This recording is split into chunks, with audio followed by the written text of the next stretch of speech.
Okay, people, welcome again. Same ground rules. We're going to have an initial statement from David, responses from TERESA, Todd, and Marina. We'll open up wider, and then we'll open it up to everybody. So, David, hit it. Oh, really? Oh, that was abrupt. Why don't you introduce me and say what I'm talking about so I'll remember? Oh, ultimate goals. Okay. As a matter of ultimate goals, obviously I can speak only for myself. But I can throw out my own perspectives. I guess I could say, speaking as one of the 2 million leaders of Occupy Wall Street, I have my own vision of where I think this thing ought to go, and I guess the reason they put me on first is they wanted somebody, radical, to say something extreme. So I'll try to say something that most people won't agree with. Okay, so I think, first of all, we're talking about, we're not going to chip away at capitalism, by closing a port. Well, I don't know about that. I mean, one of the things which I think is interesting is the incredible panic that seems to beset this country's elites when they see something like a social movement arising. That's what I keep telling people, because, activists spend most of their time feeling sort of pathetic and helpless. Whereas people seem to be, running the show, seem to be designing all of their policies around ensuring that we continue to feel that way. Well, that in itself tells you something. They seem to be more, I've seen them, shut down the IMF meetings so that we can't do so. They're so obsessed with, preventing or any sort of successful anti-war movement that they will create terms of engagement which will ensure they don't win the war. So they seem to think we're incredibly important. Maybe they know something we don't know. So with this in mind, it occurs to me that, what we've really seen for the last 30 years, what neoliberalism really means, it's a system where, capitalism has put all of their chips in the political side of things and not in the economic. What neoliberalism means is, given a choice between doing something that will make capitalism seem like the only possible economic system and doing something that would actually make capitalism a long-term viable economic system, they always choose the former, and as a result, the one battle they've really won is convincing everybody that they're the only possible game in town, and in doing so, they've basically destroyed capitalism. The system is falling apart, and we're in the system where nobody can imagine anything else. So the first thing I'd like to propose is that systems come to an end. This one certainly will. There's every reason to believe it's reaching its ecological and social limits. A generation from now, whatever we got won't be capitalism. That doesn't mean it's going to be better. It might be a lot worse.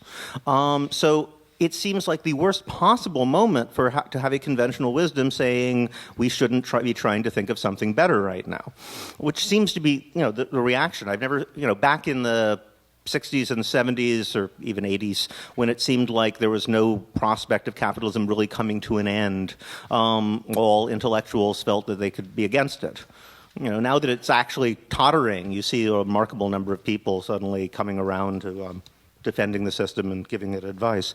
All right, so I'd say, first of all, it seems like an imperative moment to start thinking about what something else would look like.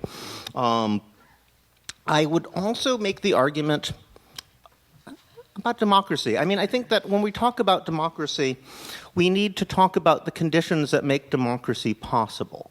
And I think that we can all agree that democracy is a value. Everybody seems to. It's actually one of the things I would have said in the tactics debate. I was very impressed by APO, the movement in Oaxaca. Because they had a long debate about tactics, and it wasn't about the ethics of violence, nonviolence. It was about the larger social and political effects of what sort of tactics people adopted. And what they came to the conclusion was that either a strategy of guerrilla uprising, outright warfare, or a Gandhian pure nonviolent satyagraha type campaign would cause authoritarian politics. The only way to have horizontal democratic politics preserved was to adopt a standard of tactics somewhere in the middle. And I thought that was really interesting because, rather than saying, to what degree should we have democracy in order within this system, or is it possible, or what is a realistic expectation? Why don't we ask, well, if we all assume that democracy is a value, what are the social and economic conditions that would allow for genuine participatory democracy to be possible? Because, in a way, I was going through a lot of the work by the sort of founders of the Constitution, and they were all very explicit. I like to annoy people by pointing out that I imagine most people here know, that nowhere in the Constitution or Declaration of Independence does it say anything about America being a democracy. In fact, the people who framed the Constitution were really quite explicit in saying that, one of the major things they had in mind was creating a system which would prevent what John Adams called the horrors of democracy. But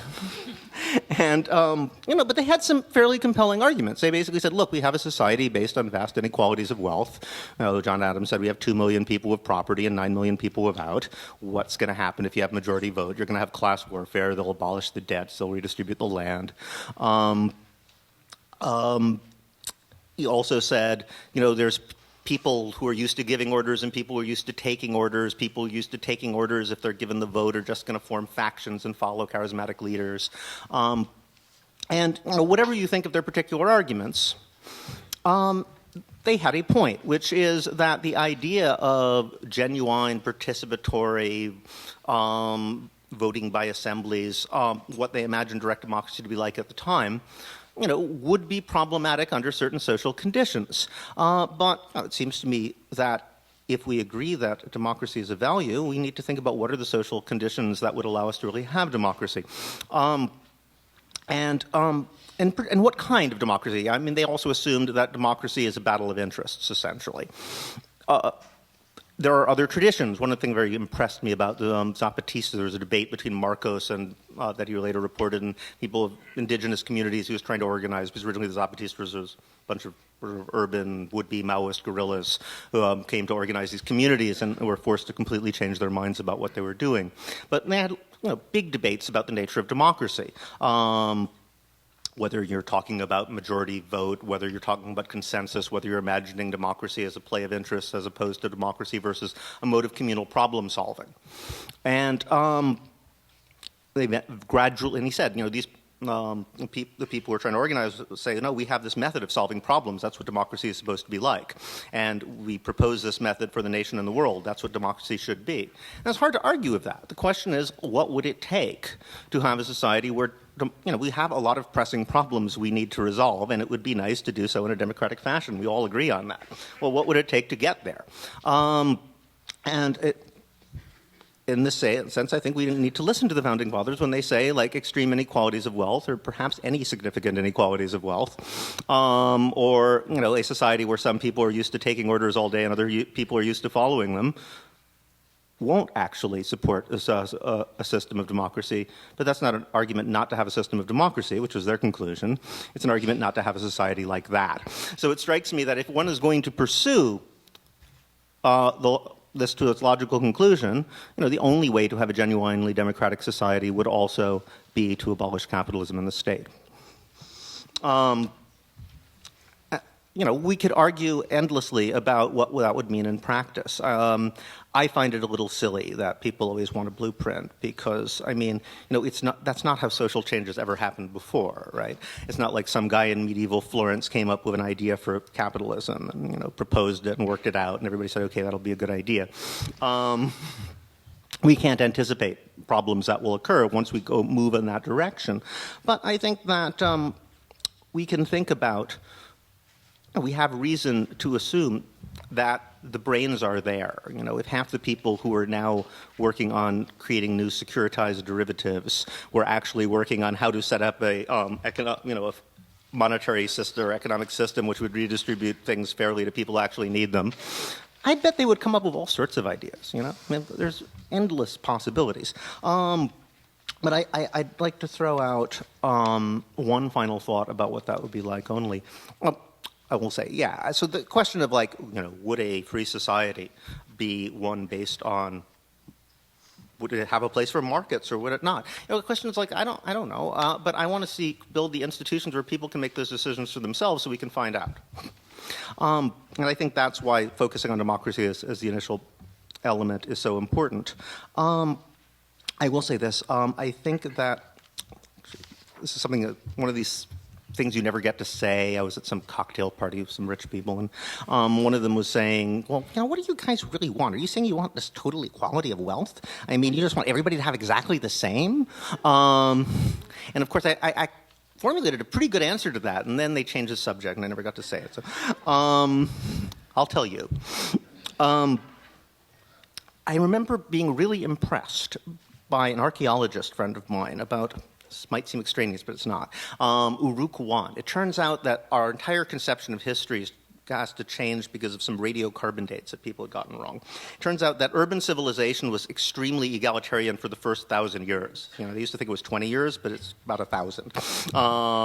Mesopotamian civilization was rigorously, there's no signs of social differentiation. In fact, every house in the cities was exactly the same size.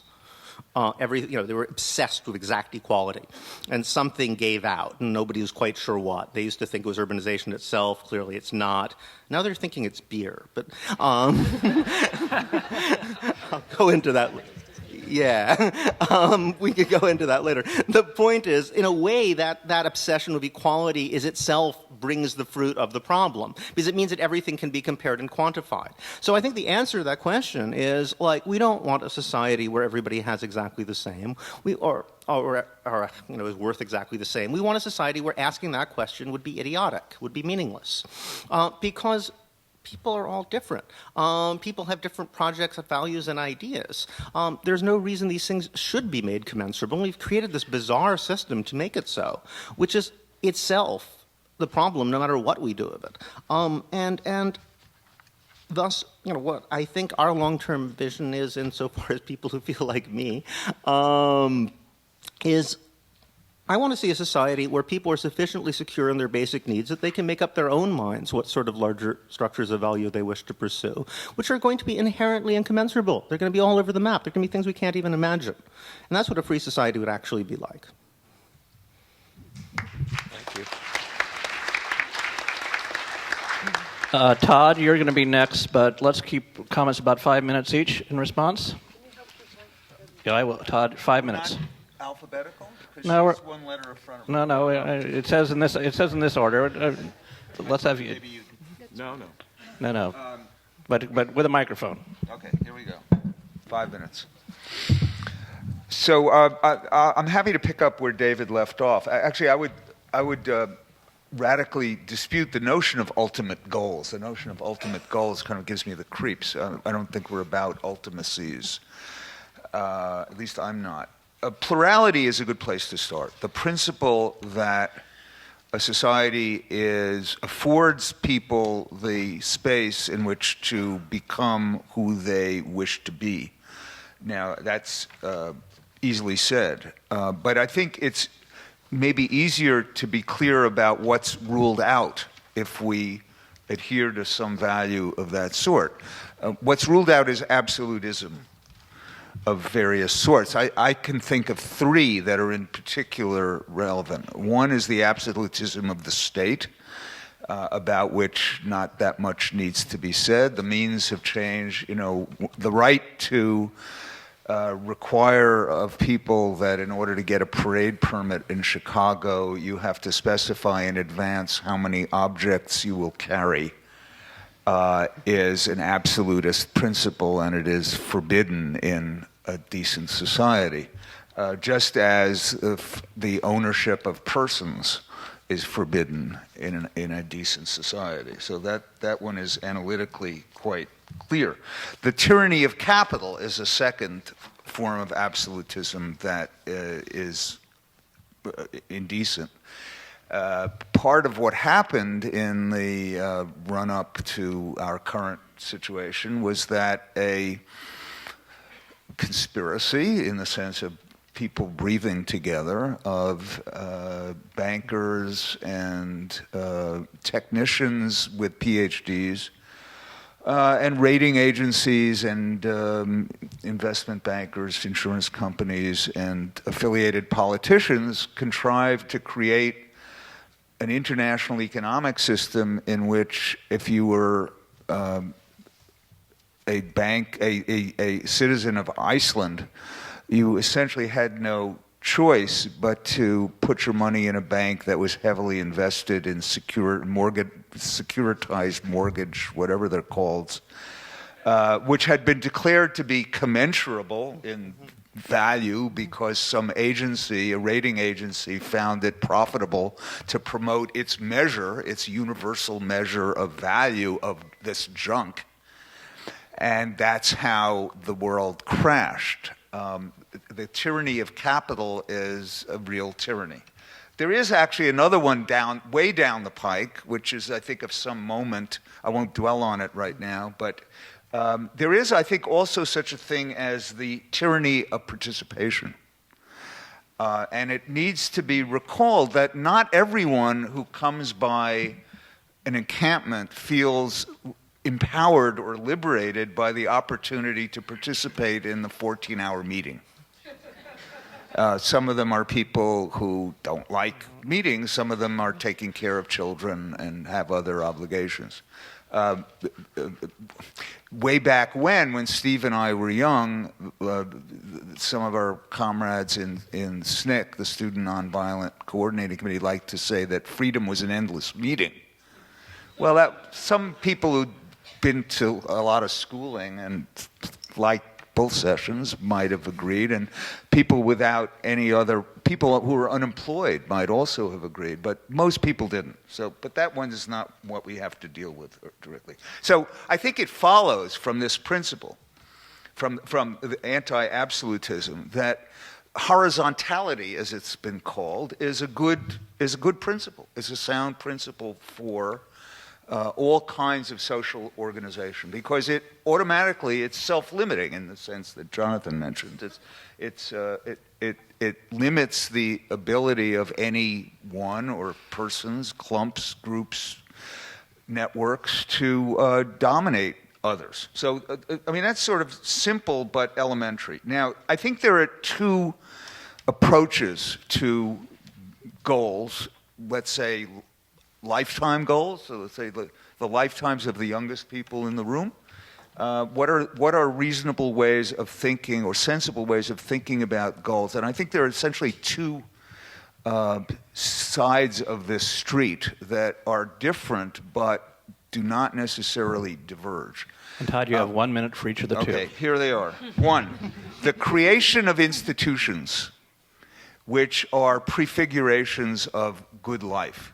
No system, many people have pointed this out, no social system disappears until there's something ready to become another social system. I mean, you don't set up a social system the way, you manufacture a bottle sort of when it's, you build one and then you build another one. No, it already exists. We're not talking about creating a constitution, we're talking about creating a society.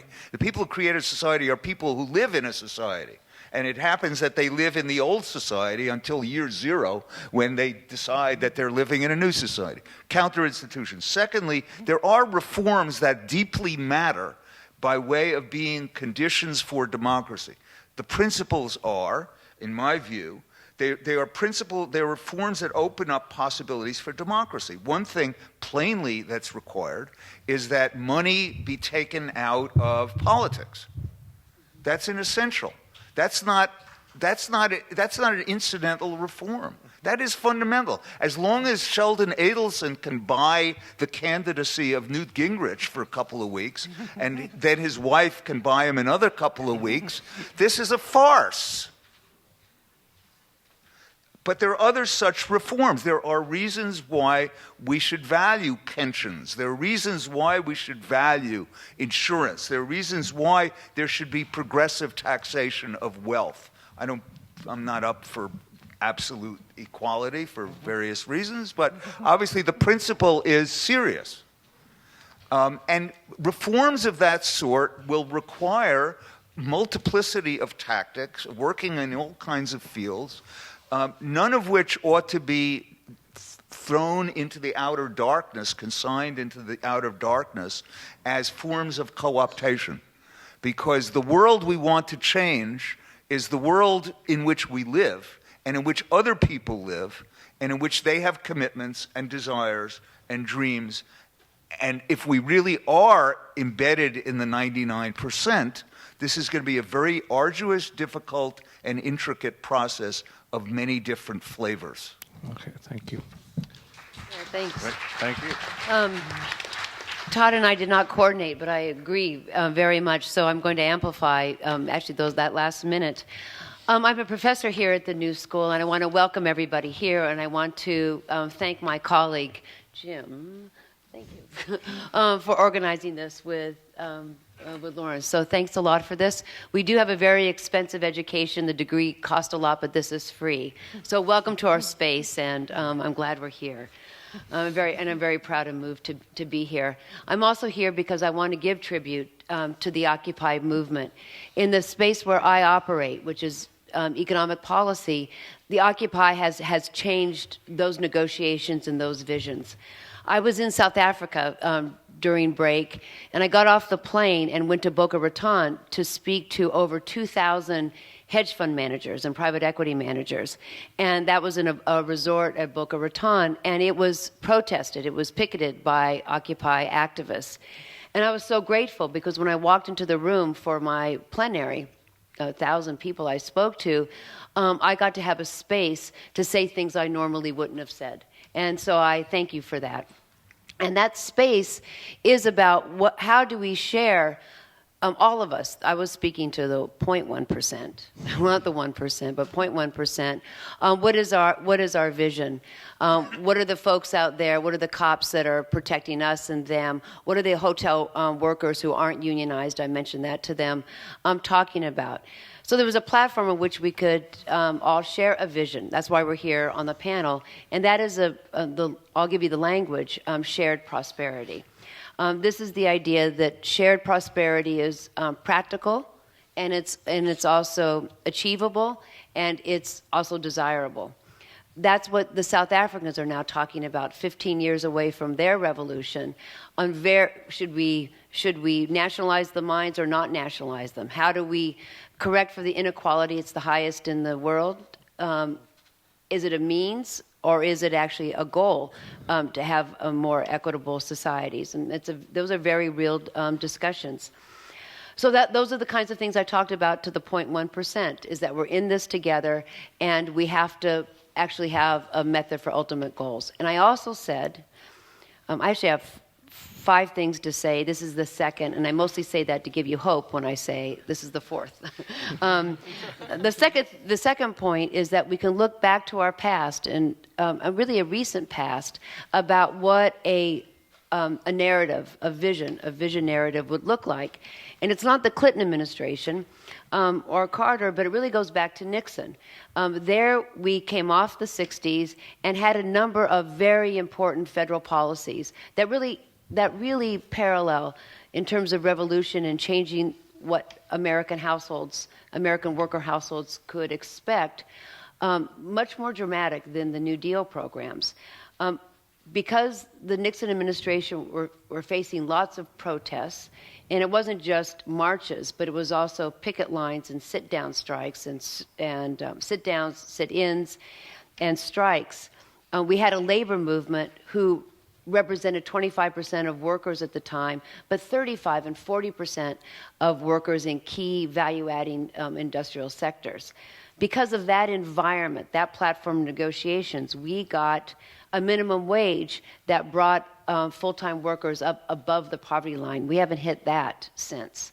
We had major reforms in occupational safety and health programs. We had a dialogue about what social insurance would be, this insurance that if you're in a capitalist system, but for some reason you can't earn money, there's actually an insurance for that.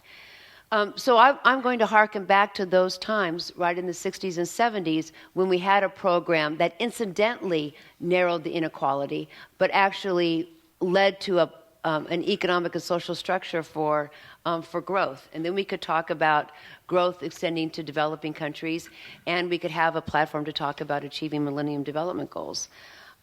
Third, I'd like to give you a story about what we might ask for. So here it goes. Why don't we ask for a 25% increase in public school education, that we would extend the school day and the school year by 25%. The reason why that's an imaginative goal is that it's very concrete. It would also expand employment for people at the top, principals and teachers, and people at the very bottom for janitors.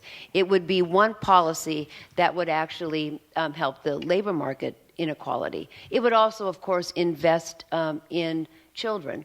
That leaves a platform with ultimate goals that everybody reaches their human potential. But it doesn't work unless, and I would sound like Charles Murray to say that the goal is to improve children's childhood education. That doesn't work unless adults are home to send in the morning to send the child to school. We need a shared vision for full employment and jobs. We have platforms for that. Employer of last resort could be a way to do it. So we do need, when we talk about Occupy, to talk about ultimate goals, expand education and expand employment. The fourth thing I want to say is that it really is hard to underestimate how odd and unusual this economic situation is. We've had a slow and steady increase in the profit share in the economy. And we have reached shares of profits. It's now 44% is the corporate profit share of national income. We haven't reached those. What does that mean? Well, it means that out of the gross domestic product, we can attribute that income going to owners of capital, and the other going to to labor income. And the share going to profits, dividends, interest, and rents is the highest it's been since 1929. It's a very unusual time period, a very unusual business cycle. That is because of the Bush administration's continuation of the Clinton administration's enabling of financial speculation. Much of it is because of what we decided our economy was going to grow on, which was actually a growth in the financial sector, down the street. So we live not in usual times, but at unusual times. A much more important vision of America is what we achieved in economic policy, and after the 60s, in the 1970s. So fifth, the last thing I want to say, and to actually emphasize the point, not only did profit share increase, but also the top 1% of households, you know all this, is spurned the slogan, increased its after-tax share of income from 8% to 17%. It almost doubled after-tax income. So it wasn't just the income going to the financial speculators that increased it. It was our tax policy that also increased it. Now that means that the top 1% garners looks like over $1 trillion of income. If you tax that by 10%, you yield in just 1 year $100 billion. So not only do we need growth policies, but we also do need redistribution policies. But to go back to where I started, the Occupy movement that is attendant to a labor movement does set the stage not for, I don't think, awakening matters, but really serious negotiations between equal parties. This is a necessary movement for more negotiations, and with that, I think we can get more shared prosperity. That's my ultimate goal. Thank you. Marina? Okay. Is this on? Yeah. Yeah. Okay. So I go with the awakening, but I think the awakening is our power. And I think we need to take it more seriously. So that's a little bit of what I'm going to talk about. I think our movements have a critique that is systemic. I think that's a part of what Occupy is about. And for various reasons, maybe we don't talk about it. Or maybe we're not totally aware. But inherent in some of our politics is this critique of the system. And in what we do and what we're creating, I think we're creating alternatives to capitalism as well. Not absolutely, but we can see in certain practices that I'm going to talk about where we're going a bit beyond in a form of alternative value production.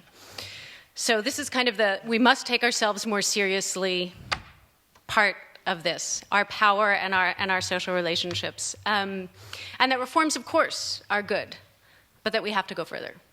And I think if people were to twinkle, we'd probably get some twinkles on that. So, the base of that is our prefigurative forms, the directly democratic forms, the assemblies, and that's where we begin to imagine what democracy could look like. But we can't have democracy with capitalism. We could make more representation, I think, but democracy and capitalism don't work together. So starting with this kind of forms of new social relationships as a base, the horizontalidad as a social relationship, we can start to look to new ways of being and doing, I think, against and beyond capitalism. So what does that look like, creating this other value? And it's not to be naive, and I only have a few more minutes, so the question of the state and violence and all of these incredibly important questions, we have to talk about. I'm not going to pretend that that's just some kind of bracket or footnote or something. But in the right now, I think if we're just to look at some of our practices in the movements, for example, the occupying of homes, we're not actually, as a movement, making demands saying, make this person's mortgage better. We're taking over the home and saying, there's a whole other value system at play here. We're not going to play with your value system of make it better capitalism, nicer market value. We're going to take over the home, and this person's not going to pay. And this, in Greece, what they started to do, they had free healthcare. They've now made it so people have to pay for healthcare. And some of the neighborhood assemblies, because they're no longer in Stadagma Square, they're more in neighborhoods throughout Athens in particular, what they decided to do is to take over the cashiers within the hospitals. So the question of paying for your healthcare or not is not even up to that individual.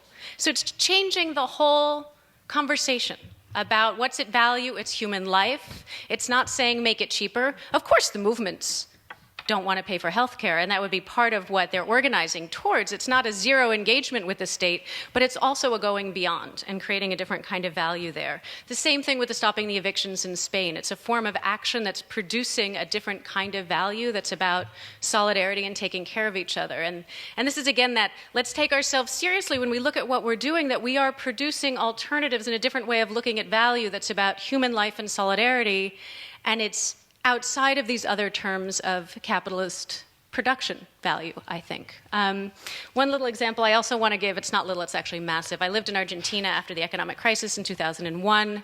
That's actually where we get our horizontalidad from, as people started using it in Argentina, and then we've now started to use it all over the world. This social relationship of breaking down power. They talk about it as a tool and a goal, but I'm not going to talk about horizontalidad now. I'm going to talk about one of the many, many things that came out of this crisis and people together in horizontal ways coming up with alternatives was the taking over of workplaces. So there are now over 300 workplaces that have been recuperated. And recuperated is the word people use in Argentina in Spanish, meaning we are taking back something that is ours, can be implicit in that. They're not occupied, and I think it's really important to make that point, even though some people refer to them as occupied. That's not how the workers refer to the process. They're recuperating. And they're workplaces because they're health clinics, they're schools, they're newspapers, they're hotels. It's not just your traditional factory. But what we can see in these workplaces in Argentina is the decisions people are making, the workers, as they're recuperating and running these workplaces, they're not in their assemblies deciding how can we be the most productive in capitalist terms. They're surviving, and that's really important. But then they have a whole other way of thinking about what they do, which is based on solidarity. And it's based on, for example, if a workplace is going to be evicted, which often happens, workers in one workplace will decide to release people to go and support workers in another. Now, that's not the most productive. You're not going to make the most money in the workplace if you release workers all the time to support other workers. But in solidarity terms, it's something different. It's this other kind of production of value that we can see the seeds of. The same thing in using the workplaces as community centers when they could perhaps be producing in that moment, but they're not. They're using them for schools, for clinics, for all kinds of other things. So we see it in a massive way in Argentina that I think could be one of the many, many things that we borrow, like horizontalidad, around the world. And to end on an exciting step in Greece just this week. A hospital was recuperated by the workers, and they're using the word recuperated, and they plan to run it and make it open to the community and keep it free, and they're using horizontal assemblies. And all of this relationship and what people are doing, both the forms of relating to one another and how we're creating this alternative, and in what we're doing. This does not end capitalism in itself, but these are things that we can be doing now in creating alternative ways of relating to one another that begin to push beyond ways of thinking in capitalist market terms and a different kind of value term. And then we can have a bigger conversation about the state and violence and how they respond. But as a beginning part of the conversation, we need to take ourselves, I think, more seriously, because we are much further than I think we are. Thank you.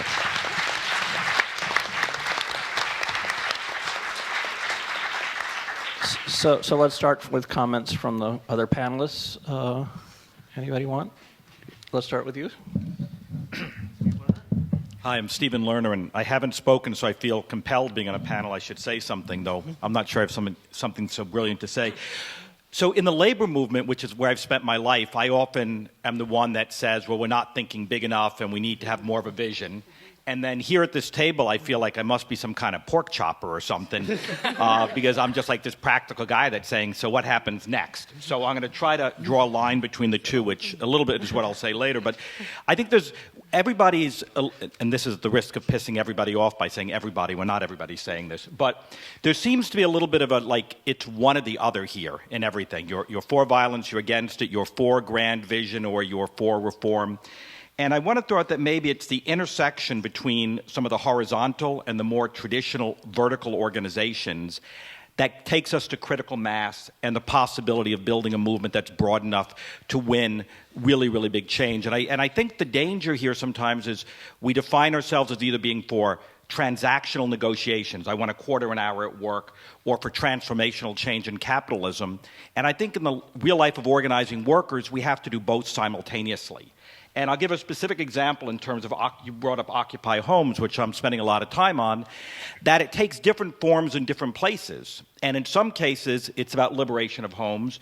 But in Watts, it is very much about physically stopping eviction and renegotiating what the mortgage is so people can stay.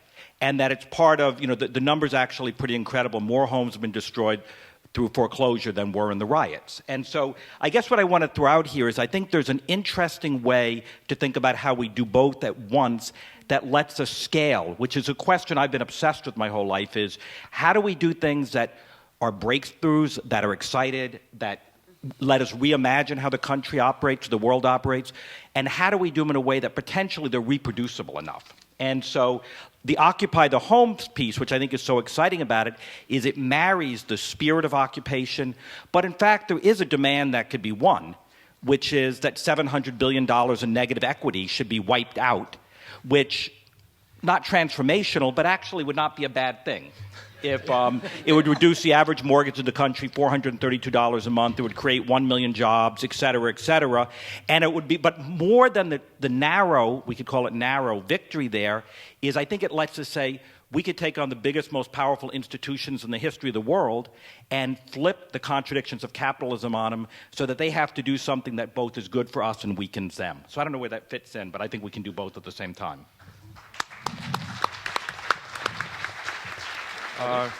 Yotam? Yeah. I want to skip back to the sort of the question of this panel, I guess, about ultimate goals and stuff like that. I think I hear a lot about, I want to just push that conversation another step further. I actually think it's incredibly important for us to develop vision and for it to be coherent and for us to really engage with that question beyond saying that we need to have vision. I think we need to actually debate what that other world would look like, and I think there might be some agreement about that, and I want to kind of make an extra sort of plug for that. I think that vision is really necessary because I think it's really hard to really put it on the line if you don't have some sort of idea of what you might have on the other side. And I also think that our vision is what informs the way that we struggle. So I know that I know that I want to create models of participatory democracy in our struggle because I want that kind of society when we win it. But I think it's really important to look really, really far ahead, even at the risk of the criticism about blueprints. I mean, I don't think we need to have an exact sketch of who does what and who says what and all that stuff in a free society, but I do think we have a responsibility to creatively imagine and dream up the institutions of a free society. I think that starts with an analysis, with a really careful analysis of the systems of repression that we face. I think that goes beyond capitalism and authoritarianism. I think that needs to include patriarchy and white supremacy and imperialism, and the way all of those things affect ecology. And I think that we then need to really dream up the values of the world that we want to live, and then think of the institutions that would allow us to carry out those values. And some of those values might be equity, solidarity, self-management, etc. And then I really do think it's our responsibility to start to think about institutions. I think councils, for example, I would say I don't need to wait another 100 years for us to be in the position to say we need councils. No, like I think every revolutionary movement in history, probably since the French Revolution, maybe more. I'm not a historian. I just made that up. Has developed in one form or another, systems of self-governance for the purpose of social transformation and self-governance of the things that we win when we win them. And I feel pretty confident that that's I want a society where people have councils or assemblies both in their neighborhoods and in their workplaces so that they can collectively plan the social, economic, and political institutions of their lives. And I feel comfortable saying that, and I think we need to say even more than that maybe and engage in that question. So I kind of wanted to just put that out there, I guess.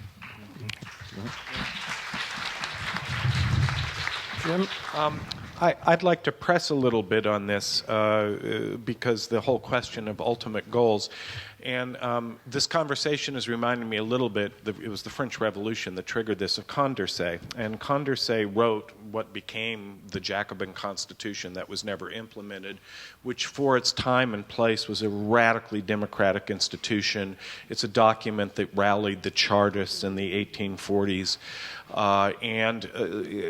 Condorcet also happens to be one of the geniuses who thought about paradoxes of voting rules, and he also thought about the problems of social insurance. He was a forerunner of statistics and how you distribute risk and accidents in society.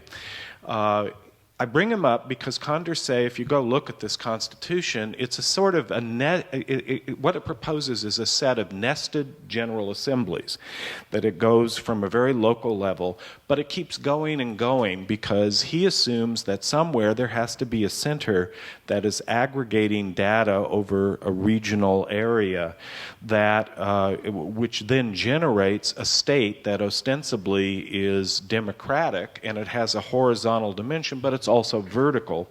And it is this state in the pinnacle that is charged with figuring out pension, social insurance, redistribution of wealth, and also of enforcing, because he assumes, like David GRAEBER does, that in a free society people won't always agree with each other. Therefore, you need an umpire to assure a peaceful modus vivendi. He assumes when you get to a large enough scale, consensus will be impossible because people will hold incommensurable values. But it drove him to assume that in order to achieve freedom and genuine democracy, you needed to have some form of state. So it seems to me many of the proposals we've talked about take for granted. Of course there is a central authority, what TERESA was talking about, what Steve Lerner was talking about. So maybe it's that's just a transitional moment. But it seemed, the question I suppose I would put back to David GRAEBER is, aren't there certain foreseeable problems, this has nothing to do with the blueprint, of scale and the scalability of collective freedom that pose challenges to simply the anarchist dream of abolishing the state? you want me to directly answer that? Sure. Okay. Well, I like to say that, when we talk about anarchist forms of organization, anarchism can embrace any form of organization at all that doesn't depend on being able to call up some guys with weapons at a certain point to say, everybody shut up and do what you're told. I don't care what you have to say about this. Any form of organization that would not require that, could be an anarchist form of organization.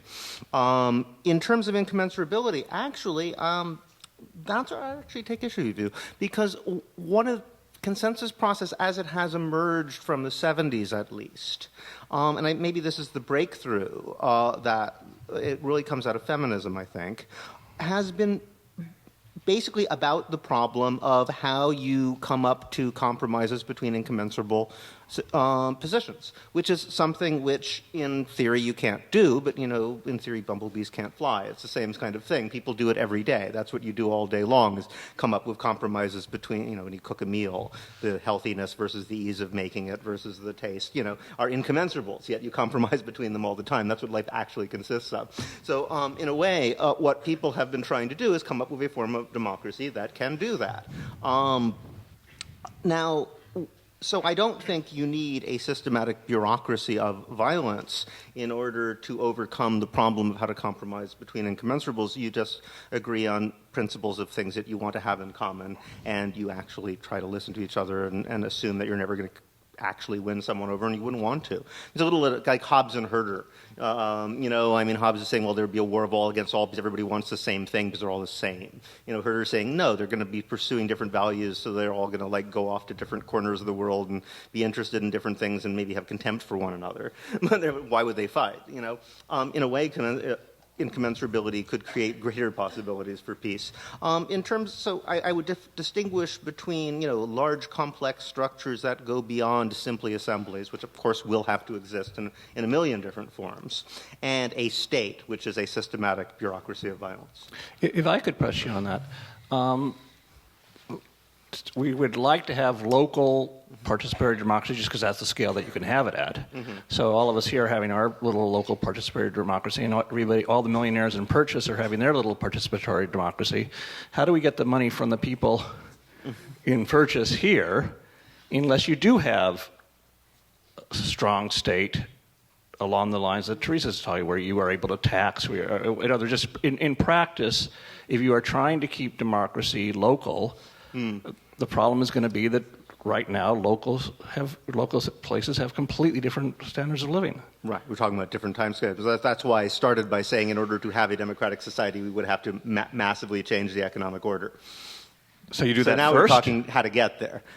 But that's an interesting argument, because if you're saying you have to do that first, then it may not be time to have participatory democracy right now. You may need to be having strong government that has strong wealth taxes and that's representative democracy. That means that if you take that seriously, Occupy Wall Street should be trying to elect representatives who will do that and defeat representatives who wouldn't. I'm not necessarily saying they should, but I'm just saying, how do you get out of that paradox? I thought Marina answered that. No, I'm actually not going to answer it at all. I'm going to suggest, because there's so many Occupy folks here, that we start a conversation that's general, because the question of governance and the state and representation and all of these things are so massive that all of us, in the spirit of democracy, if we begin the conversation and then we'll put pressure on David in the end for the wrap-up, maybe?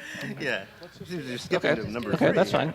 Okay. No, or if there's other people who want to still speak. Well, why don't we start inviting people up here, and while they're coming, are there any other comments on this particular? Just actually to follow up what you said, Rin, somebody mentioned Hannah Arendt before. Hannah Arendt who was a great theorist of councils, got in a lot of trouble in 1957, I believe, by writing an article opposing the use of federal force to integrate Central High School in Little Rock. I think is actually her worst moment, but it points to a very significant theoretical question, which is exactly the one you raised, which is, if nobody from the outside is going to enforce racial integration, who is? Mm-hmm. So let's begin to invite people. We'll start here and then go over there. In the interest of my own nervousness and time, I have a list of notes, and I'm just going to read them and a couple points, and I'll try and summarize. 2 minutes. All right, got it. You're talking about we can't have democracy without capitalism, but no one's talking about what is capitalism. And that's a really important question. Economists often don't talk about it. I'll also identify myself. I'm Alexandria. I'm an economist, a student at the New School for Social Research.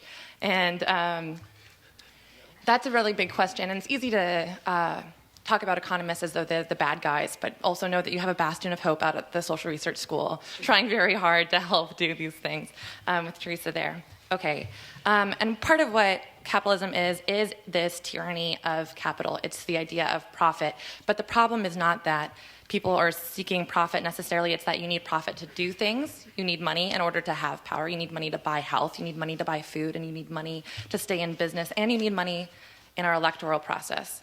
And so that seems like the biggest part that we need to take out if we're going to try and have democracy. But also that's a cultural problem. It's not, we talk about economic and we talk about political problems, but we also have a cultural problem. And the cultural problem is that people like to have money in their pockets. We have this buffer culture. We have a whole bunch of empty seats in the middle and a whole bunch of people who are standing because we have this buffer culture. And we need to be really specific about investigating ourselves as well as the 1%. And we need to investigate our language in terms of having a participatory kind of conversation, because it's not just where is the money, it's what happens if we do redistribute the money, then what happens? Because going back to Teresa's point of a shared prosperity, well, that's when we can do things like Marina is talking about, where we can have these places that everyone comes to, that are where we have like our health centers, our school centers, where we can maximize how much schooling we do. And that's the shared prosperity. And the other thing that happens when you talk about economics and politics instead of culture is that we hide behind this idea of equality of wealth, when instead what we need to be talking about is equality of opportunity. And that's the problem that we're running into here is no one here so far has said that we want exact wealth equality. That's not important to us at all. Do we need to redistribute wealth? Sure. But the problem is this lack of opportunity. And to think about, simple things like, what do we have here all as academics? Like the people who are sitting at the table, like, you're academics, and so awesome, you get to talk about it. Or you come from different places. There's a lot of great things that have happened here. And then also thinking about, of all the women at the table, only one of them's in jeans. Or like just all these little tiny things. Or two of them are in jeans. I'm sorry, I got it wrong. And just all these little things that even though we're on the side of the right, or, the left, but even though like we can have this sort of I'm over 2 minutes anyway, it's just really important to keep it in terms of this. It's not just an economic conversation, it's a cultural conversation, and to be really reflective that our charisma gives us a lot more weight than our ideas sometimes, and we need to have a little bit of balance for that. Thank you. Over here. We'll take two or three and then have comments. My name is Harriet Coram, and I'm from Cape Cod. I'm also active with 350.org.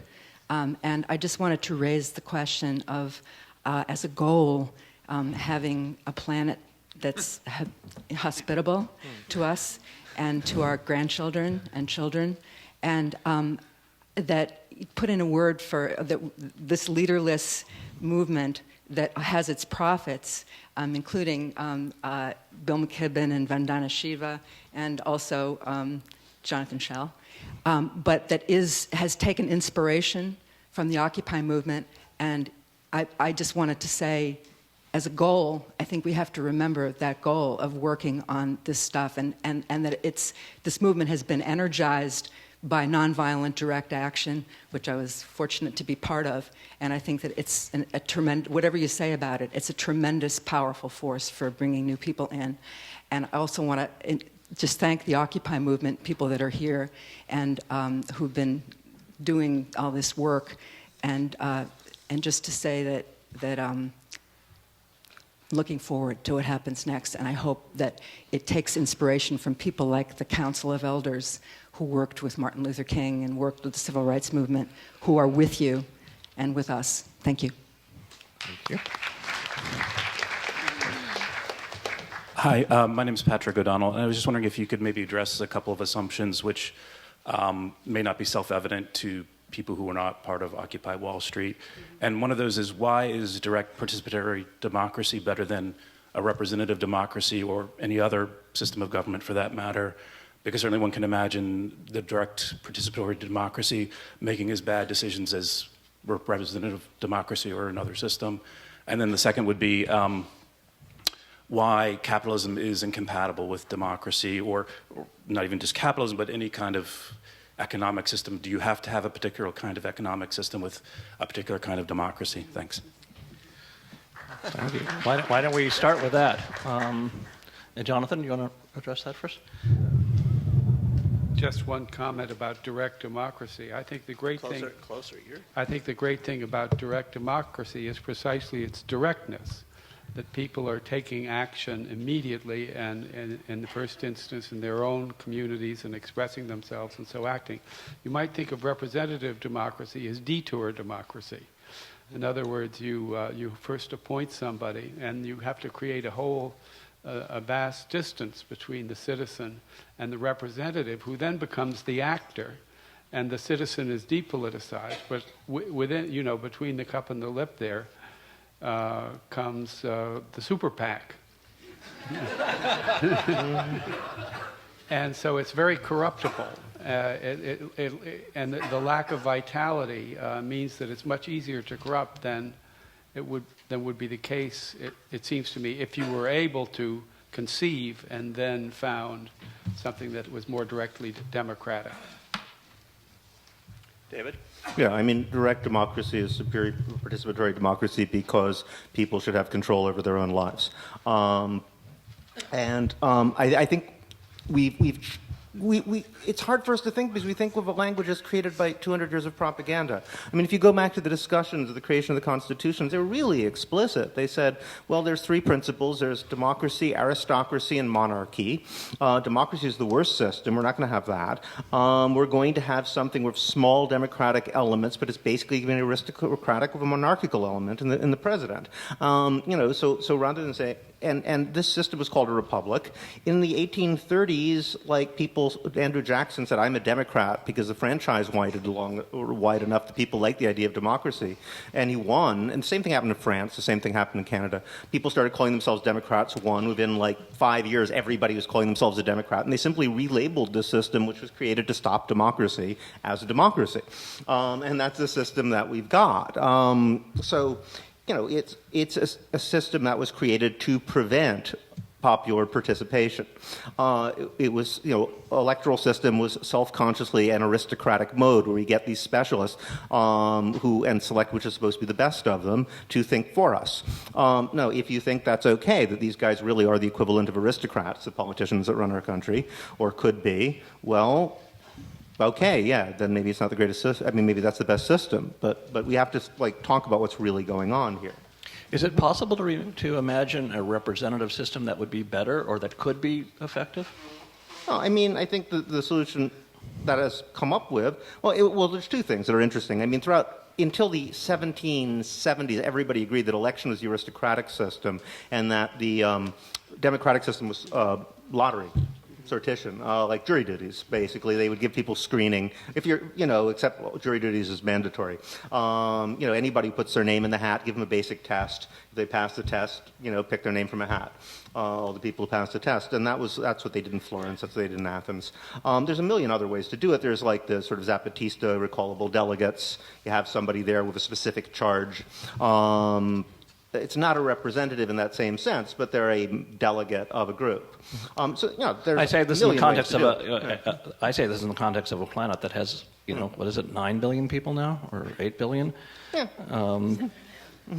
And I say that in the context of the woman who asked that one of the major tasks of these 8 billion people is to find some way for their grandchildren to live on a habitable planet, and whether we can really imagine that a straight participatory democracy can do that, or whether perhaps lottery or something else has to be thought about. Well, again, there's a million different principles that can be recombined, but the system we have isn't really solving the problem at all. I agree with you completely about that. Yeah. Okay. Did other people's responses to some of the things that were? I just wanted to make sure that this gentleman right here got an opportunity to speak. Yeah. Yeah, a few other comments about what has been said already, and then we're going to have... Is there time for another round of questions? There will be. Okay. Or another round from the audience? Yeah, there is definitely going to be. I wonder if I wanted to go back to the beginning. There's a lot of really great things that have been said, and I agree with Stephen Lerner that it's not really an either-or. I think of something this big as being like an ecosystem, and it's not like, do you want tigers or do you want butterflies? You want an ecosystem. You want people who are working for better schools. And you've got crises. I mean, people are starving, people are going homeless right away, and that's often going to be addressed through reformatory and small measures, but you need big picture activism too. So it's another kind of binary to be either-or.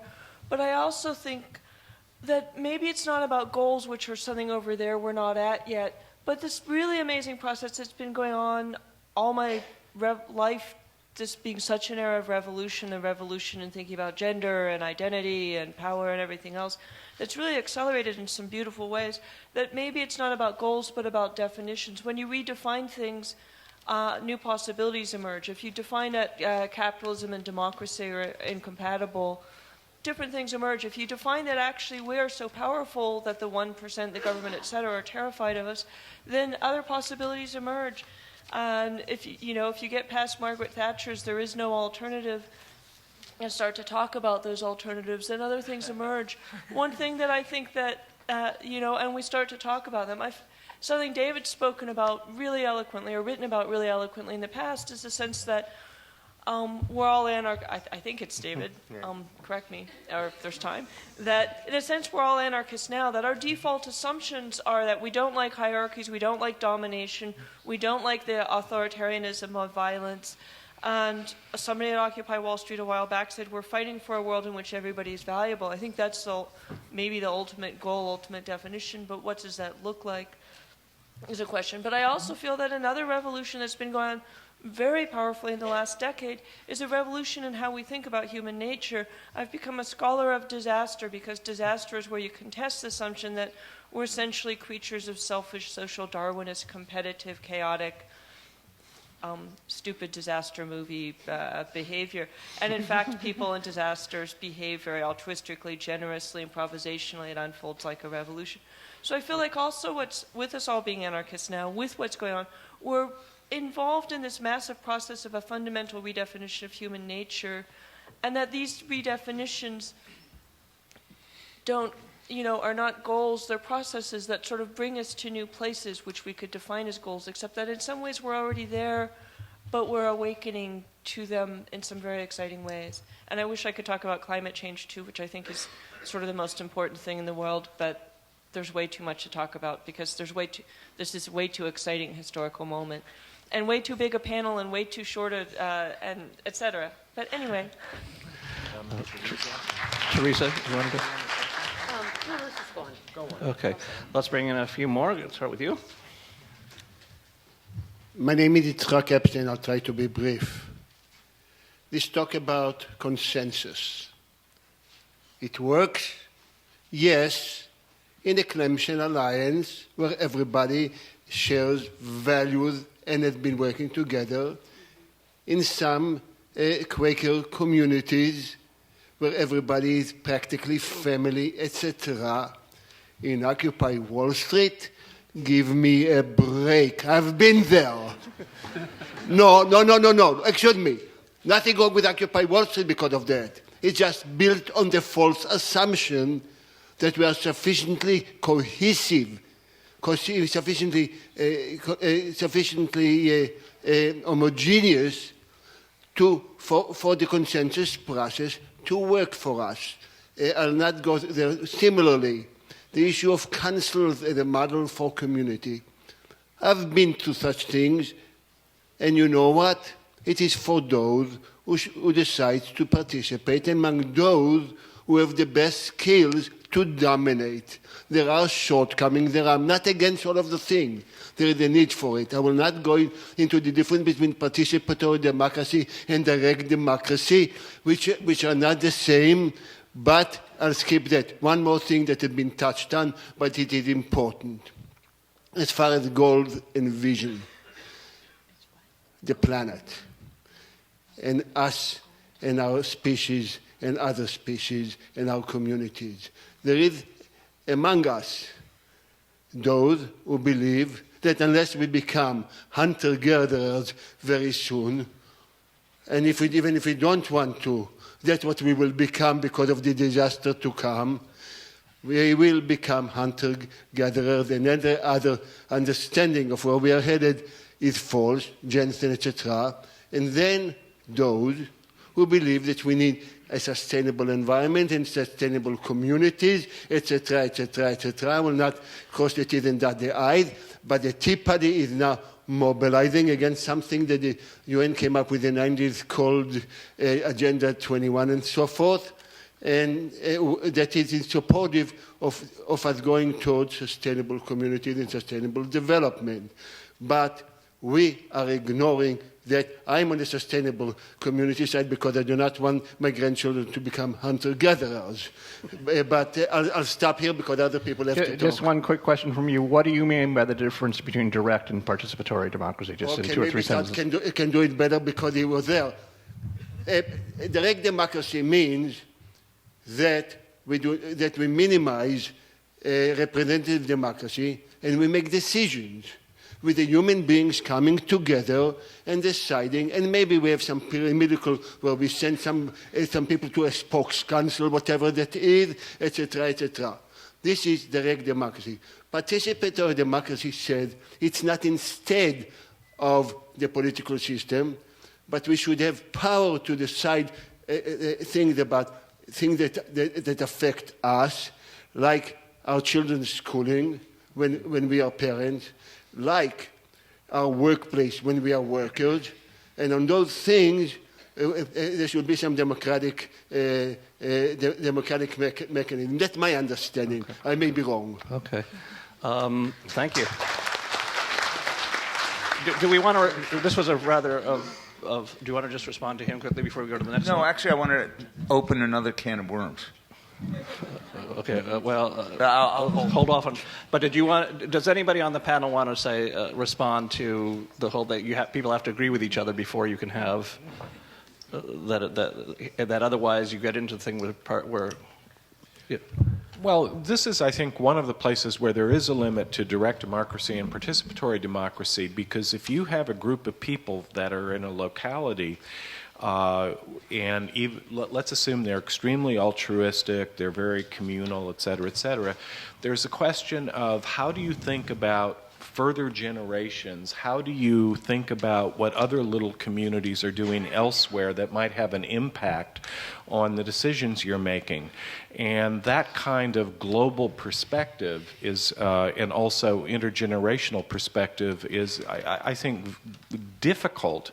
It's not impossible, but it's difficult to articulate with direct local councils. It's the kind of case where it seems to me this is the kind of problem that it's at such a global scale that as I try to think about it and think about people who try to think about the best way to approach these problems, you probably want multiple diverse kinds of structures, some horizontal, some vertical. But David, did you want to? Can I actually send it? People have been standing for a while. I would suggest we just take more. Let's and also there's some people who. And there's also some people who stood on line last time or at the back of this line who maybe should move forward. Was there anybody who was in line last time? They should come to the front of the lines, but keep going. Hi, my name is Bruce Airman. I've had a need and occasion to speak to a number of occupiers, and I was really intrigued by sort of a sense that I got from a lot of them that a Catalonian model of anarcho-syndicalism was their sort of dream for the future. And I love the way they speak very much of process, or at least they did 2 or 3 months ago. But my first action was Martin Luther King's Poor People's Campaign, and when I was 15, my brother dragged me into SDS and then SWP. And at that time, and for the next 10 years, I had no idea that Dubček and Svoboda could be crushed like mosquitoes, or that the democratically elected government of Allende could be crushed like a mosquito, or that the socialist communard government of Israel could turn into such a far right-wing institution that even basic women's rights are now in question, or that we, and I say we because it was an international movement, could actually cause Charles de Gaulle to remove himself from France, and we had nothing to put in his place, so he flew back. Or that Reagan could begin the destruction of 60 years of some kind of reformism in this country that started, I don't know, with the Wobblies. And I could go on and on with a list of disappointments. And, you know, Yotam talking about thinking of actual conclusive goals seems really, really important to me.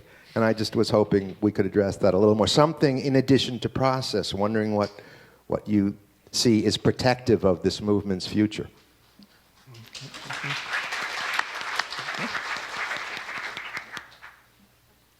Bring down the microphone to here. Okay. Hi. Okay, Stay so... close to the microphone. Okay, so I'm a state student. I go to Rutgers. I'm in anthropology and philosophy, double major. So I really like to break things down. So one thing that my friends and I have been keenly aware of is the othering that occurs between the academic structure and the hoarding of, it's not really hoarding, but the fact that the academic structure itself is a product of capitalism itself is a little problematic for us because we feel like the next generation is growing up with shifting ideas of what they consider, of their values. And one of the facilitators of this, we feel, is the internet. So, something that we've been working on is trying to actually free up knowledge in terms of blogging. And it's a little absurd because at the same time, I get my knowledge through the very institution of which I'm keenly critical of. And it's tough because this is the transitional moment, right? Like we're trying to transition away from capitalism, yet we're all still products and conditioned by capitalism. So, one of a question that I just want to throw out there is like, how do we promote the very values with which we want to embody? By like living it, you know what I mean? Like, if we want equality, egalitarianism, that also includes like freedom of ideas and such. So I just wanted to throw that out there. Let's take over here. Well, I'm getting videotaped pretty close here, so I think I'm more nervous about the pixelated blemishes. But I really wanted to recall what the previous commenter said about culture. I don't think that was addressed up here. I think one of the biggest adversaries Occupy has is the American dream. I think it's a well-funded idea. I think it's keeping poor people in the cities rapping about cars, and it's keeping poor people in the countries buying guns and protecting their properties. I mean, this cultural dilemma, I think, is really crucial because I think the real problem here is we're representing people who aren't representing themselves. And I think the American dream is a notion that's perpetuating that. So I just wonder what you guys would have to say about that.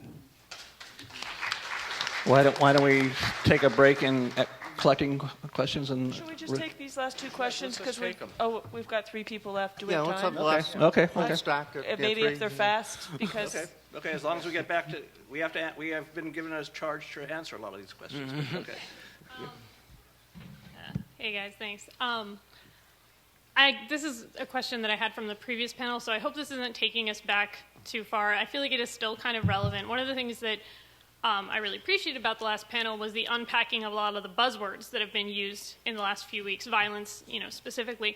And I was wondering if you thought it was relevant and would be interested in unpacking the word solidarity, because it seems like that word is being thrown around a lot. It's, in a way, like not really clear if it's a strategy or a principle. And I think clarifying that is really important for moving forward.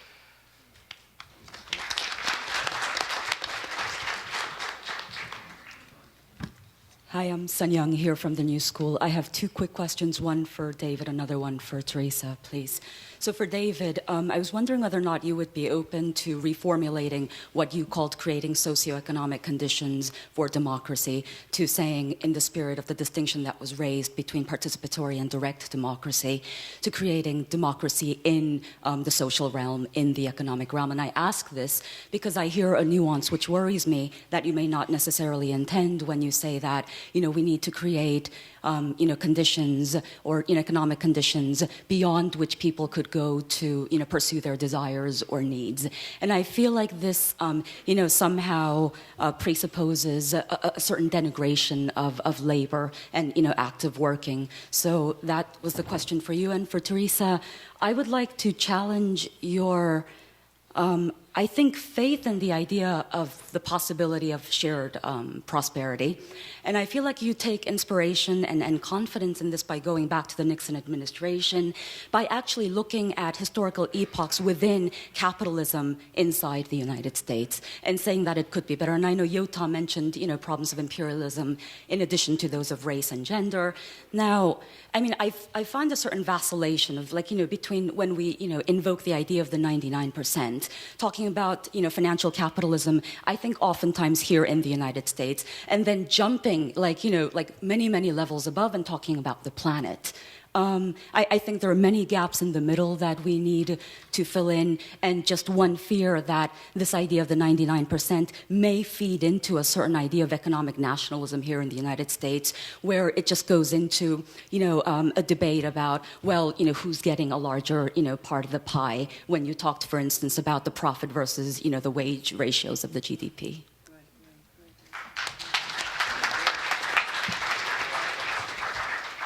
Hi, my name's Marcos de Jesus, and I want to introduce a topic that I haven't heard discussed at all. It's religion as an aspect of people's identities and an aspect of culture. I'm here partly because I'm a union member, partly because I'm a democratic socialist, but fundamentally the thing that gets me up in the morning and the thing that gets me to be an activist is my Christian faith in the liberation tradition of Oscar Romero, Martin Luther King, and I would think Jesus of Nazareth.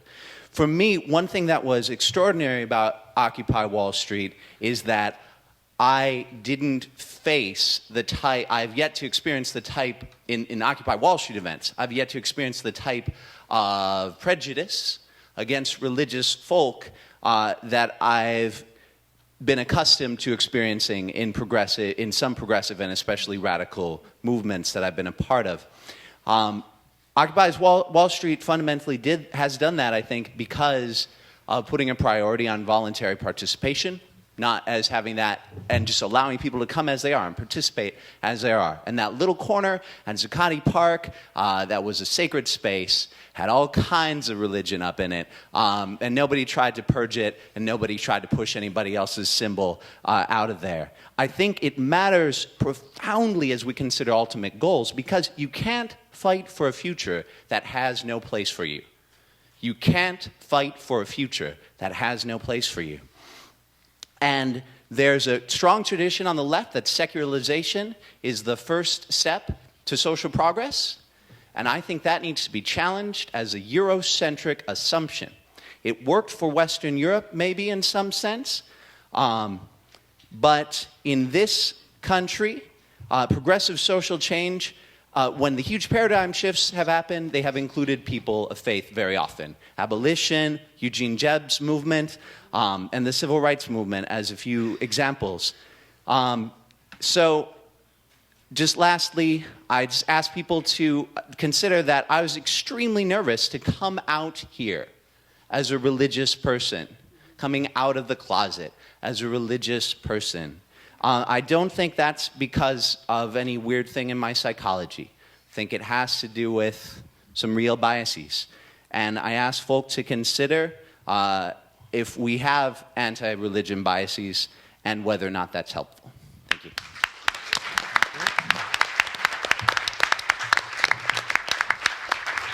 We have one last person over here, and then we have answers from this group we're expecting. Okay. Yes, my name is Megan Bowler. I'm a professor at the University of Toronto, but I'm originally from San Francisco, so I've had the great opportunity to be at about 5 camps: Oakland, San Francisco, Wall Street, Toronto. Interviewed tons of people at the camps because I've been researching how social media is used for dissent for many, many years. So one thing I just want to raise for the rest of the afternoon is us talking about our relationship to traditional media, as well as the role of social media and the role it's played. I think we have a new form of hybrid movement.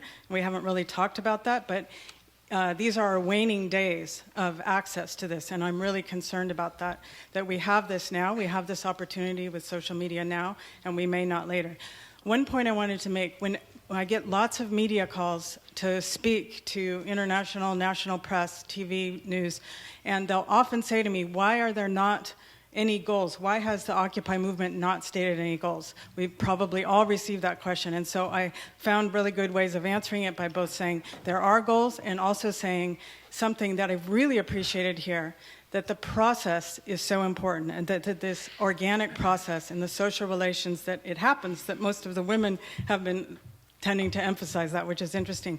What's so different from this movement from 1968, for example, I don't see an imposition of preordained blueprint of goals. There has been an organic part of that, which I think is absolutely crucial if this is going to succeed. At the same time, what I've wondered myself is why we can't have both. Why there can't be an honoring of it's not either or, but that this organic process is going to continue and we can't see what that's going to look like.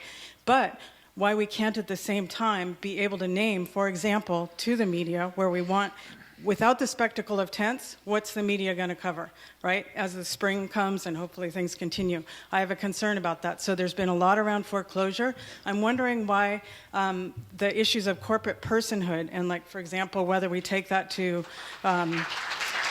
in terms of the constitutional change or a legislative change or both, I think time spent figuring out, do we have to just do one? I think the strength of this is the different flagships doing different things. Some is about the social relations. Some is about taking these targeted things to DC or about taxing, exchanges at Wall Street, et cetera. Why can't we have those very specific things? And we are having them. So I just wanted to bring to our attention, what is our relationship to the media? How can we have really specific things so that the media doesn't have to look for the police busting up camps as their spectacle, because we may not have those attention-grabbing things. The other is, how do we protect, for example, Twitter, which is the main source of news and organizing. Finally, we have, for the first time ever in my study of social movements, a global citizen, in a sense. We truly have that through this media, and only because of our social media. And that's something to, quote unquote, capitalize on. It's really crucial. Okay, thank you. I'd say we have about 5 or 10 minutes from this panel to answer all of those questions, but let's have some of them. David, did you have There are also a few people who haven't spoken yet on the panel. Why don't we do that? No, we're going to get, so. Yeah, I wanted to respond to the thing about embodying values, especially at a university. I go to Brooklyn College, and what we tried to do is I tried to open a student-run coffee shop on campus, but in order to have a space to organize out of, and I think that at the university level, it's really important to just create your own student-run spaces, as hard as it is to run a business while going to school and organizing. And in response to the thing about culture and Occupy Wall Street is something I think a lot about, because I think that as much as people have been able to kind of latch on to what Occupy Wall Street stands for, a lot of people don't, and I think a lot of it has to do with the culture, and it really does speak to people who feel dejected by middle class America and who feel like they should have had access to the American dream, but it is not but people who never had access to the American dream don't, and I think we really need to look at that if we really think we can make this mass movement. That's it.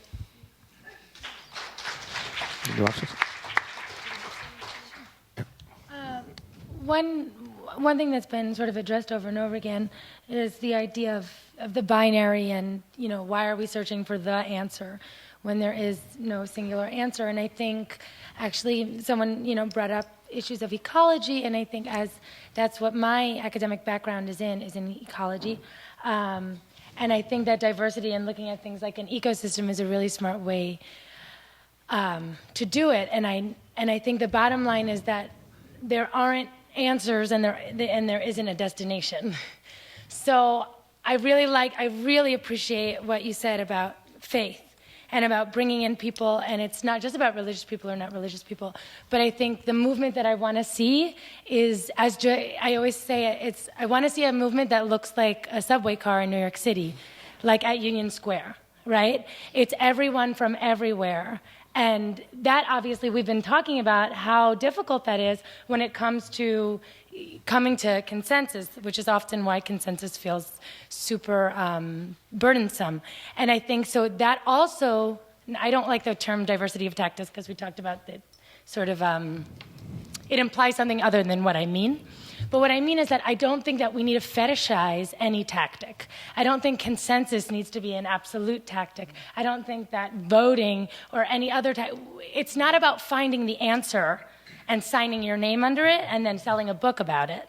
It's about recognizing context and saying, in this situation, in this moment, what works for us, right?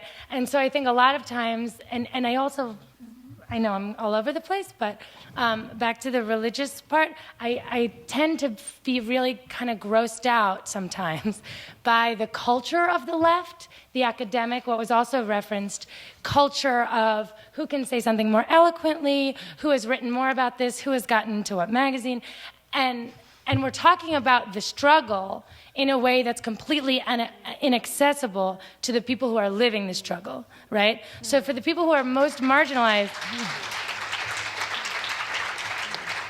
sometimes I feel like talks like this are, I'm not trying to be offensive here, but sometimes I feel like a forum of this type is irrelevant to the people who are most affected by the issues that this is addressing.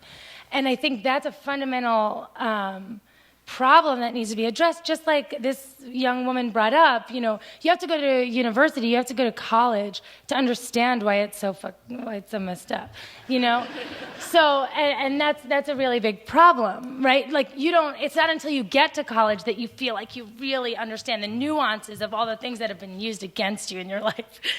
So, like some of my favorite writers ever are people who I don't think that most people could understand what they were saying, even though they're talking about the liberation of poor people.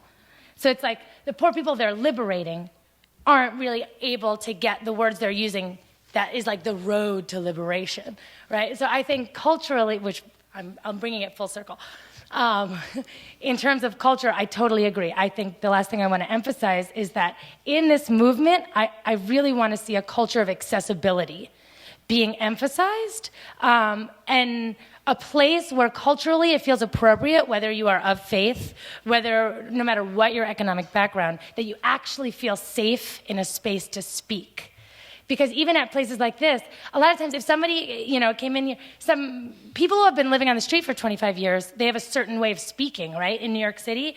And a lot of times that is looked at that feels abrasive in a space like this when you're in the new school. So my kind of movement that I want to see is that even people who have been faced with the most marginalization are faced with the most embrace, right? And are faced with absolute, like taking people for, we're all in a room right now in this moment. What do we have? What can we bring? And letting go of all the stuff that's inside of us that is actually just capitalism and the million isms that are reproducing themselves in the moment, in this forum, right?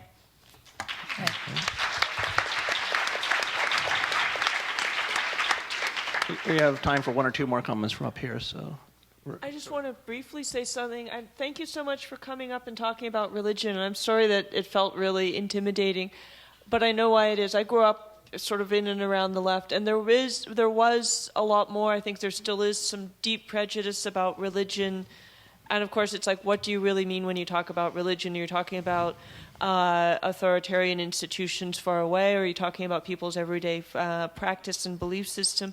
But I think I really came of age as an activist, as an anti-nuclear activist, and particularly at the Nevada test site, which was a great movement out of which a lot came. And it became pretty clear to a lot of us that the people who actually started that movement were Franciscan nuns and priests who we became friends with, who were great. And the Japanese Buddhists showed up because this was also about Hiroshima and Nagasaki. And there were these devout Mormon women because they were downwinders. And then these Native Americans showed up and said, you're all on our land, but we're going to give you permission to be here, but we're not going to give the Department of Energy permission to keep nuclear testing. And so we got drawn into Native American religion too. That actually, there's a kind of white left that thinks religion is over there, but the African American progressive movement has from its inception been harbored by the black churches. Cesar Chavez was a devout Catholic, and Catholic churches, Catholic priests, Catholic congregations have been really important in the sanctuary movement of the 80s and the immigration rights business now.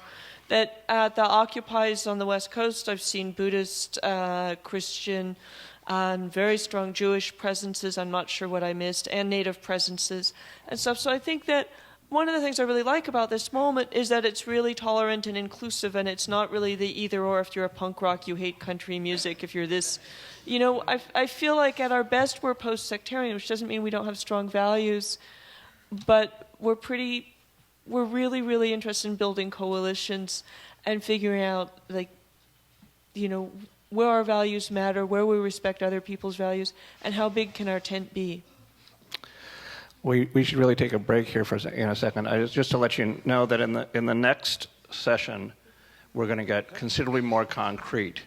We're going to be asking questions like, you know, do we go back to occupying in the spring? What's going to happen at G8? Should we be organizing around debts? What other kinds of organizing should we be doing concretely? So it'll be really valuable to have people from the audience weighing in on that as well. The other thing that will be really valuable is if you in the audience go back there and buy books. Ren, I'd like to speak. Well, not we just have to stop right now because we have to take a break. Why can't we just? I'd like to make one statement about labor. Okay. Having said that, we're going to have. No. Look. Okay. I think this has been valuable as an airing of issues. There was something very important, I believe, that was brought up earlier, and I'd like to open that can wider. Pat O'Donnell said before, "Why is democracy incompatible with capitalism?" A young woman here said that the academic system is a product of capitalism. What do we mean by capitalism? Is capitalism a system of, do we assume that capitalism is a system in which small bodies of people control vast sums of capital that dominate other people's lives? Or is capitalism also conceivably a system in which people take initiative by investing something of their own, some often labor and often other things, and by putting their money where their ideas are, actually create things like bookstores. So I think we're glib collectively if we think that we've solved our big problems of definition by putting ourselves on the side of the angels and declaring that we're against capitalism, or at least we're against the side of the devils.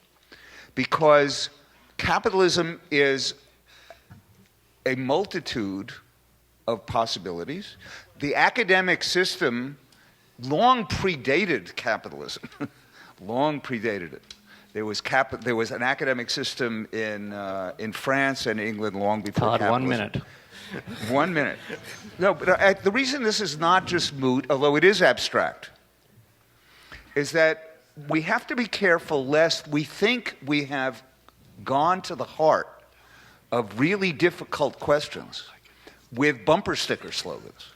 And, finally I want to allude back to this man who I think spoke quite beautifully about religion, but he said something else that I want to underscore. He said, you can't fight for a future that has no place for you. Now, a lot of the people in the 99% want a future. Many of them are already living in a present in which what they believe in is having a small something that they, to some degree, control, that has relations with others in a market which is also an institution that long predated capitalism. Many of these people don't disbelieve in capitalism. They will not fight for a future that thinks it's solved their problem with a cavalier statement, "We're done with capitalism." Okay, thank you. David, you have the last word. It was your panel. I'm not going to argue about the fate of capitalism right now. I just wanted to But you'll talk into the microphone no matter what you do. Okay. I will sidestep the question of capitalism for now. But I did want to say something about labor. Two little things. About labor, I mean, this is something dear to my heart because I come from a family of laborers. My father was a plate stripper and my mother was a garment worker. They were working class people who worked really hard so their kid wouldn't have to be a working class person. And there's a deep ambivalence about the validation of labor. I mean, I think that if that means understand that value comes from labor and not from capital, yeah, nothing could be more important than that. If it comes to validating a certain model of what of wage labor as inherently good or what has been reduced to wage labor, I'd actually go the opposite way. I think we need to have a culture where we completely change our conception of what labor is and what types of labor are important. And I was thinking, you look at that we are the 99% Tumblr. Most people have seen that page, I imagine. If you look at the narratives you see there, I think it shows a real transformation is starting to happen. One reason this thing caught hold is there are basic changes happening in the culture of how we think about things like this. And what I saw in that Tumblr page, 80% or something of the people on that page were women. They, most of them, and this included the men, were working somehow in sort of caring industries. They were teachers, but they were nurses. They were social workers. They were doing things for other people. And what struck me as really poignant about it is they were all saying, I want to have a career where I don't have to just, profit and get things for myself and be an asshole. I want to actually be nice to other people and care for other people. But if I do that, I end up so deeply in debt I can't take care of my own family. And I think, organizing a movement around people like that is a way of starting to say, well, what is labor and what types of, I think we should redefine, what work even is, starting from caring labor as the primary form of labor. And it's broad transformations like that, which are going to, bring about a different world. And to do that, we have to throw open our imaginations and start realizing we can rethink these things. We've been taught for 30 years that making a move like that, rethinking basic principles is no longer allowed. So, I think the nice thing about talking about ultimate goals is just what we're talking about. We can have 25 utopias. That's better than having one. But the point is that we're talking about utopias again. We're trying to ask these big questions, and that's what really matters, to unshackle our minds. So, thank you. Okay. We're going to take a 10-minute break. You are going to buy books, and we'll be back here in 10 minutes.